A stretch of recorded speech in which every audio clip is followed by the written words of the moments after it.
Okay, तो आज हम डिस्कस करने वाले हैं complement pathway, third pathway that is lectin pathway. मैं क्लासिकल पाथवे और ऑल्टरनेटिव पाथवे ऑलरेडी डिस्कस कर चुकी हूँ। ठीक है, तो ये जो कॉम्प्लीमेंट पाथवे है इसको मैंने दो पार्ट में डिवाइड किया था। पहला पार्ट जो था एंजाइमेटिक पाथवे बोलती हूँ, सेकेंड वाला जो है उसको मैं टर्मिनल पाथवे के वे में डिस्क्राइब किया था। जो टर्मिनल पाथवे है वो तीनों ही जो कॉम्प्लीमेंट पाथवे मैं डिस्क्राइब करूंगी सब में सेम है। फर्स्ट और सेकंड बता चुकी हूँ, थर्ड वाला लेक्टिन पाथवे आपके सामने डिस्कस करने वाली हूँ।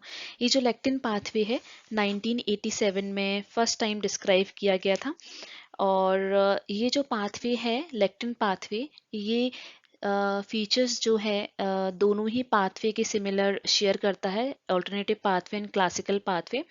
ऑल्टरनेटिव पाथवे से कैसे शेयर करता है ये बताती हूँ मैं। सबसे पहले ये जो पाथवे है ये भी एंटीबॉडी इंडिपेंडेंट पाथवे है। इसमें भी हमें एंटीबॉडी की रिक्वायरमेंट नहीं होती है, जो कि हमें क्लासिकल पाथवे में ज़रूरत पड़ती है।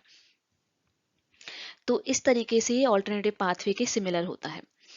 और अगर हम बात करें क्लासिकल पाथवे से, तो जो भी हम देखते हैं कि C4 का क्लीवेज होके C4b की बाइंडिंग सरफेस से पैथोजन के, उसके बाद C2 प्रोटीन की बाइंडिंग मतलब क्लीवेज एंड C2a की बाइंडिंग, ये सारे जो फीचर्स होते हैं इसके बाद वाले C4 के बाद वाले वो सारे किससे शेयर होता है, हमारा क्लासिकल पाथवे से। ओके, तो हम सबसे पहले बात करते हैं कि ये पाथवे कैसे इनिशिएट होता है। तो जो हमारे वायरसेस, बैक्टीरिया, फंजाई और ईस्ट होते हैं, इनकी सरफेस पे इनकी सरफेस या सेल वॉल बोल लो, इस पर सबसे ज़्यादा जो कार्बोहाइड्रेट एपिटोप्स होते हैं जो कि एन एसिटाइल ग्लूकोसामीन या मैनोस, इनसे बाइंड करता है मेनन बाइंडिंग लेक्टिन प्रोटीन और फिकोलिन।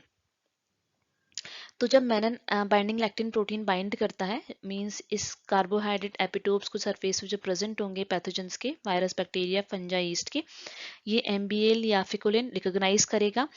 देन उसके बाद जो एमबीएल और मास्प2 जो ये एंजाइमेटिक एक्टिविटी रखता है, ये बाइंड करेगा हमारा किससे, एमबीएल से, एक कॉम्प्लेक्स बनाएगा। फिर ये कॉम्प्लेक्स किस पे एक्ट करता है, C4 पे, और C4 का क्लीवेज करता है, C4a रिलीज कर देता है, एंड C4b जो होता है वो पैथोजन जो हमारा पैथोजन उसकी सरफेस पे बाइंड कर जाता है। और रेस्ट पार्ट जो होता है इस पाथवे का वो सिमिलर होता है क्लासिकल पाथवे का। तो थोड़ा सा मैं एमबीएल के बारे में बताती हूँ।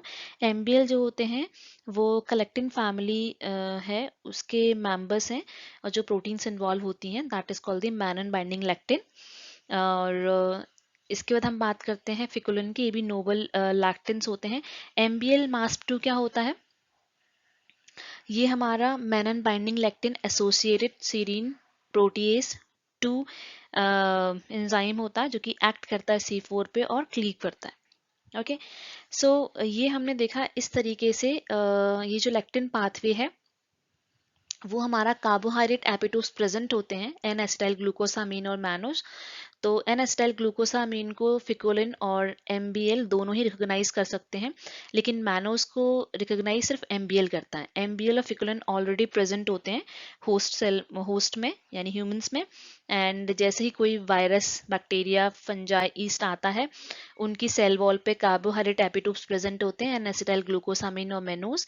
जैसे ही एमबीएल इनको रिकॉग्नाइज करेगा, फिर कॉम्प्लेक्स बनाएगा एमबीएल MsP2 के साथ में, फिर एक कॉम्प्लेक्स ऐड करेगा C4 पे, एंड देन आपका जो भी क्लासिकल पाथवे में कॉम्प्लीमेंट एक्टिवेशन होता है सेम वो स्टार्ट हो जाएगा। टर्मिनल पाथवे जो बताया है वो सेम पाथवे चल के पोर्स क्रिएट कर देगा, and it will kill the virus, bacteria, fungi, east.